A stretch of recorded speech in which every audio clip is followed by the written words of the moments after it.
অনেক সৈন্য, খাদ্য, অস্ত্র আর কিছু জ্ঞানী মানুষ।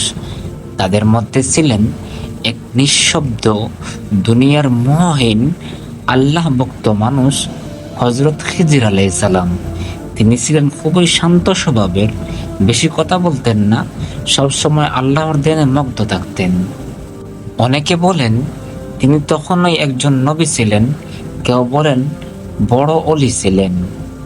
এই কাফেলা দিনের পর দিন হাঁটল, বহু দূর পেরিয়ে গেল, মরুভূমি, পাহাড়, জঙ্গল সবকিছু পেরিয়ে তারা এলো এমন এক অন্ধকার উপত্যকায় যেখানে সূর্যের আলো ঠিকমতো ঢুকতো না।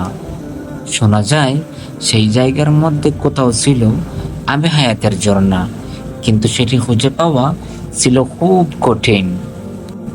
জুলকারনাইন পুরো দলকে দুই ভাগে বিভক্ত করে দিলেন।